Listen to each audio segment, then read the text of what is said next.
What is up, my Squirtleites? It is I, your king, welcoming you back to more Let's Play Destiny. In the last episode, we finally, truly, and officially acquired our Strand subclass Threadrunner. Picked up our first couple of fragments, got ourselves the two aspects that we were able to use throughout the campaign, and all that remains now is to, well, complete the subclass. We got a long ways to go before we're going to get to that point, and there is a whole lot of stuff around Neomunian that we are going to be taking a look at over the course of the next several episodes. But first things first, with the campaign all done and dusted, we talked to Zavala, we talked to Ikora. We got really unsatisfying answers from them, so I honestly spent most of the last episode just kind of going over why this story kind of falls flat on its face, and well, we're going to continue from here and hopefully maybe see if it picks up in any way. Let's talk to Nimbus. Palace is gone, and the Veil is safe for now. I don't really know what victory looks like going forward, but I'm not going to take this win from us. From Neomunian. It's weird not being the rookie anymore. I'm just Cloudstrider Nimbus. Feels wrong, like I jumped out a window without my board. There was confidence in knowing the buck stopped with someone else. For Rohan, when I met him at least, it seemed like he just took everything in stride. It was easy for him. I guess I'll get there someday.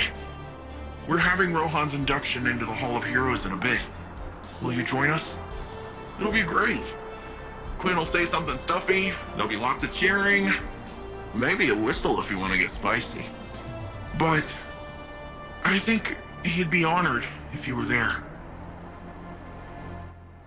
I suppose we can. All right. So, looks like we're going to go to the Hall of Heroes. Why don't we just say yes to that? And, oh, hold on a second. We also got ourselves a Hunter Gear Bundle for finishing the campaign. And we get to pick ourselves an exotic. Okay, so we got two exotics here. Let's talk about both of them really quickly. So, I'm just going to say this right off the bat. You got a PvE option and you got a PvP option. Pretty simple. This one, how do you even pronounce this? Seared Arachne's Facade. Here we go. Gain Woven Mail whenever you activate Grapple. Increased flinch resistance while Woven Mail is active. Okay, so since we're going to be grappling around a lot with our Strand subclass, this makes a lot of sense. Now, unfortunately, it is an incredibly ugly exotic, but man, does it have a lot of really, really good utility. And thankfully, unlike in Witch Queen, they're not going to give you a terribly rolled exotic right off of the bat. Like, don't get me wrong, this is not the greatest stat distribution in the world, but it's still better than, I mean, a total of 67 is still fine. So at the very least, instead of like last time where we're going to deliberately pick the exotic we don't want to get a better roll later, this time, I'm more happy with picking the one that we do actually need. Now, let's go over to Speedloader Slacks. Dodging boosts reload speed, handling and airborne effectiveness for you and nearby allies while the buff is active. Final blows an additional dodges increase the buff strength for faster damage. Basically, this just makes your weapons move quicker and you can dodge faster and you've got more reload speed and makes everything a lot snappier. This is a PvP thing. You don't really need this in PvE unless you really just want the quality of life boost that this is going to give all of your weapons. It's not something that you can really spec into a build with. It's just one of those things that makes you play the fundamental aspects of the game a little bit better, much like Stompies does, where it gives you that higher jump and whatnot. It's just kind of something that's a utility more than anything else, but it's not something we're going to build around. So in case it wasn't obvious, I'm going to go with Seared Arachne's Facade. We'll also get ourselves 300 more Strand Meditations. I can also grab the Thunderhead Cloak and also some Neomunian engrams. I was hoping I could get actually something good there, but I did not. And I am going to be putting, well, actually, let's, let's put all of our current armor pieces into these blue pieces here. And actually, instead of the equipped exotic, I'm actually going to go with the Lightkin grips into Gumption. I think I'll actually put Liar's Handshake into this road complex that we just picked up. That makes a little bit more sense. But we got so many upgrade modules. I still got like 20 sitting in the Postmaster throughout the campaign that this should be more than enough to get ourselves some nice boosts. And I can also get rid of all of these superfluous things that we got throughout the campaign, these random legendaries that were supposed to boost our power a little bit. So pretty nice. Okay, so we also got these other weapons that we can buff. Let's definitely go with Quicksilver Storm just because it's been so freaking good. I am going to go with this Nezarec Whisper as well. And then I've got this machine gun here, which I specifically picked because it's Strand. Now, it doesn't have the best perk set. Demolitionist and Surrounded is not ideal for a machine gun, but I still want to use it as we go through the remainder of Neomuna, at least for some time. I would use this old Sterling if it had better perks, but it does not. I basically want to focus on using a lot of Strand things, and it will all make sense why I am doing this in due time. Now, let's switch on over to the Lightkin Grips. Let's switch on over to Sodarachne's Facade, and I am going to put what materials I have into this thing to at least buff it up enough to where I actually have a decent amount of energy. I have no enhancement prisms, so I can't do anything more with that. Don't worry, we'll fix that a little bit later. And based on all of my stats here, I think I'm going to put that into recovery, a heavy ammo finder, and then, yeah, we'll do a kinetic siphon while we still have Quicksilver Storm as a kinetic weapon. Everything else is probably good. Yeah, I think I like that combination quite a bit. Although this is on Stasis Weapon Surge, let's switch that to... Let's actually switch that to the... Well, I guess we go with Strand. Yeah, we'll buff our machine gun. Why not? Okay, I'm pretty happy with that. Now, we have just our 2 fragments at the moment, Threat of Ascent and Threat of Isolation. Landing rapid precision hits emits a severing burst from the target, and activating your grenade ability reloads your equipped weapon and grants bonus airborne effectiveness and handling for a short duration, which is actually going to work pretty well with Sodarachne's Facade. So, every time I activate this, I have Woven Mail. You can see the timer counting down. There is another fragment we'll be able to get later that also gives us Woven Mail on Orb Pickup, so we can synergize those things together to have Woven Mail a lot more frequently. Now, I said before, Woven Mail is a really nice buff that gives you 30% damage reduction. It used to be 50%, if I'm not mistaken, but I believe they nerfed it because Woven Mail was just a bit too strong, especially with additional aspects that came out a little bit later. But let's head on over here, or approach the pond, and let's see if we can't get ourselves another fragment here with the meditations that we already got. In fact, we can get ourselves a few fragments, thus giving us 4. So first things first, I'm not doing a suspend build, so I'm not going to mess with anything that does that. Damage triggers the tangles, finisher blows create threadings. Okay, there we go. Threat of Warding, Orb of Power grants Woven Mail every time we pick one up. That's going to be nice. It does lower our resilience a little bit, but Woven Mail more than makes up for it. Suspended target, Strand Weapon Final Blows have a chance to create a threadling. That could be interesting when you have a Woven Mail weapon. When you have Woven Mail Final Blows create a tangle, that actually works really well with what we have, so let's get that. Powered melee final blows grant your strand weapons unraveling rounds. I don't use threaded spike. I honestly think is the worst of the possible melees that you can get between the 3 classes. The Titan has by far the best powered melee for Strand, and Warlocks isn't very good either, but you get more uses of it, so it's just a little bit better for threat of propagation. Threadlings, we're not specking into that. Super Final Blows emit a suspending burst from the target. Let's see. Dealing damage generates grenade energy. That's just good to have. And then longer effects. So we're going to definitely go with Thread of Generation there. And so that gives us more than enough fragments to start putting into things. So I think I'm going to go with the Orb of Power for Woven Mail. And I also think I'm going to go with... dealing damage generates grenade energy. That way I can have more uptime on my grapple. And I actually think I'm going to get rid of Thread of Ascent and get instead Thread of Transmutation, because I was kind of shoehorned into Ascent. Like, don't get me wrong, Ascent can be nice, but I'd rather just not... I don't like having to deal with shooting in the air, especially as a hunter. This is more of a warlock thing, in my opinion. Like, don't get me wrong, the reload is nice, but just having airborne effectiveness and handling, like, I don't really care. Plus, mobility is a stat that I'm not, like, a huge fan of, even though it is the most important on hunters. I already feel like my mobility is high. Enough. All right, so this is the Hall of Heroes. What you probably didn't know, this is a giant door that is in our way. We are going to approach it and get a cutscene. Today, we honor relentless Rohan, his service, his sacrifice. More than a protector of Neomuna, he was a true cloud strider. He cut his years short so that the whole of humanity may thrive far into the future. Today we suffer, so tomorrow can live on.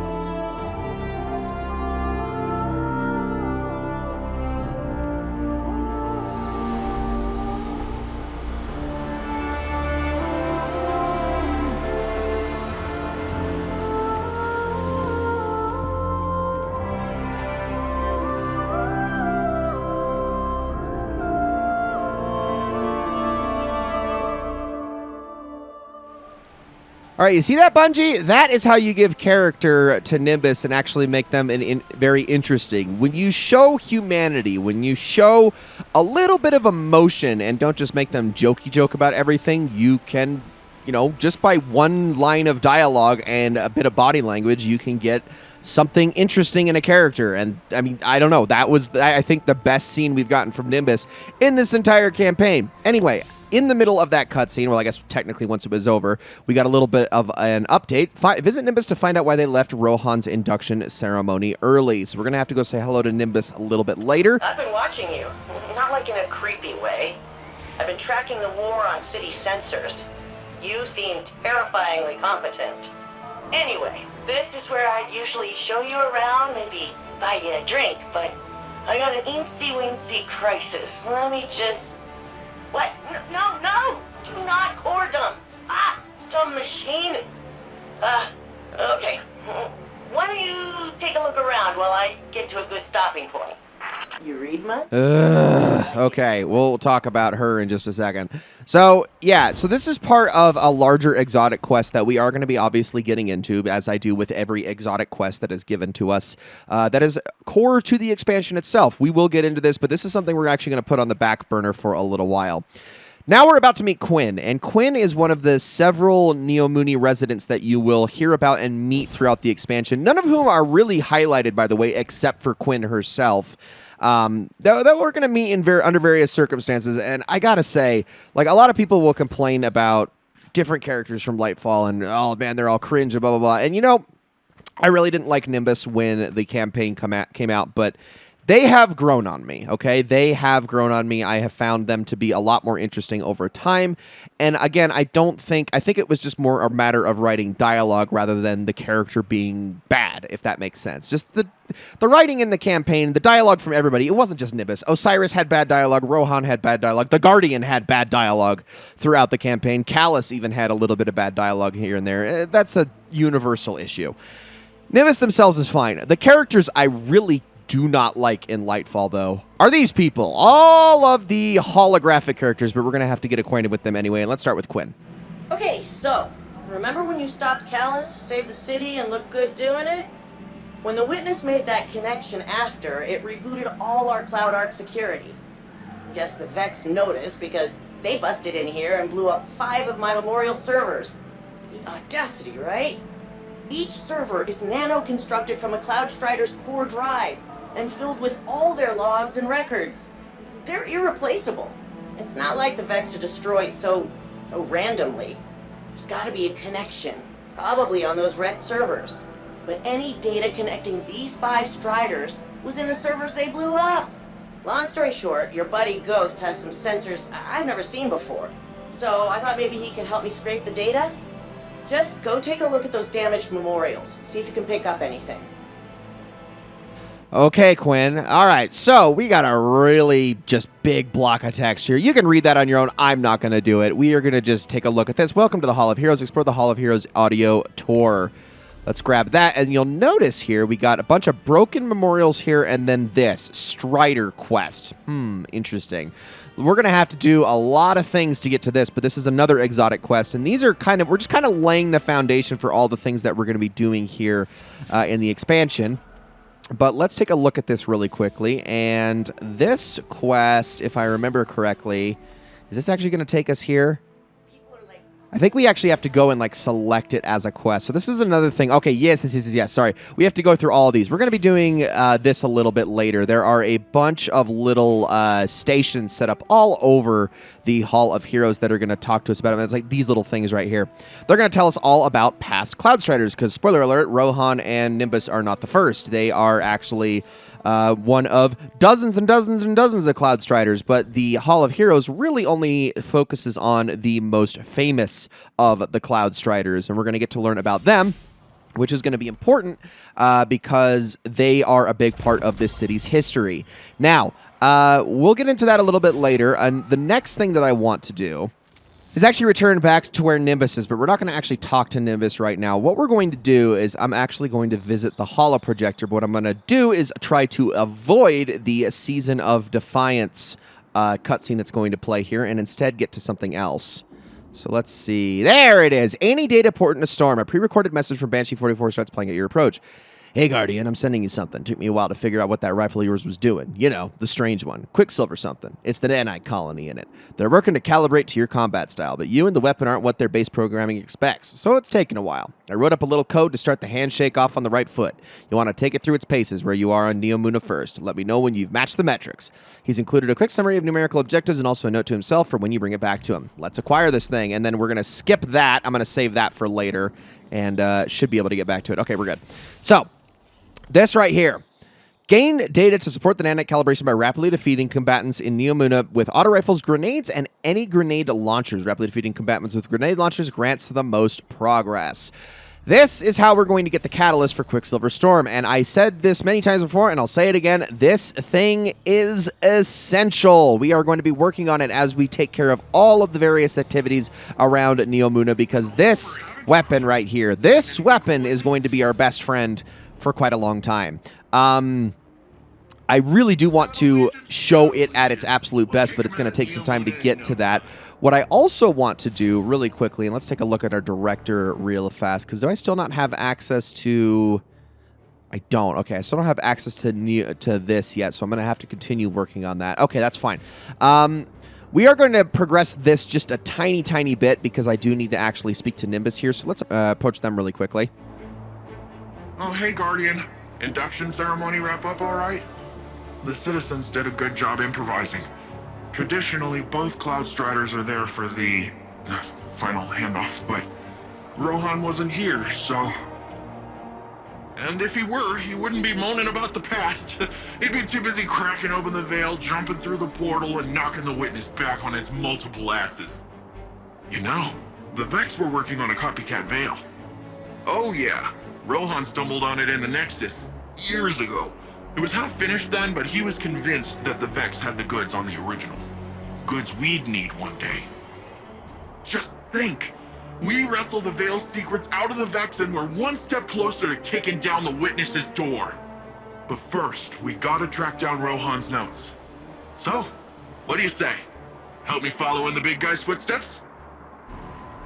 You got it. Okay, so we are going to learn something about the Veil. That's really, really nice, actually. Okay, so it looks like... So what I need... Aha, yes. Okay, so I need to get all the way to rank 15 at least. So we're going to have to work on various things here. It looks like a few options I can pick up, some bounties and whatnot. We're going to get to work in the next episode on doing all of that. So...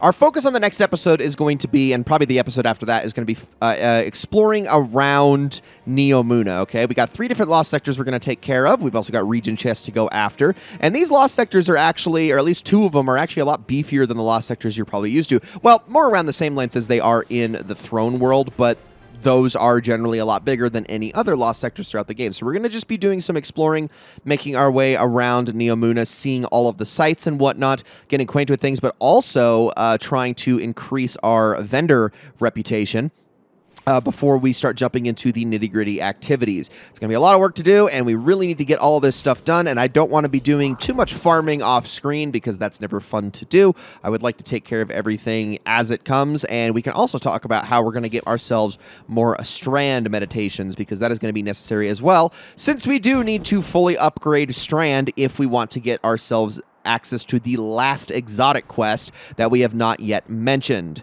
That is part of the Lightfall campaign anyway. All right, guys, that is going to be it for this episode. Thank you all so very much for watching. I hope you all enjoyed this one very, very much, and I will see you all in the next one.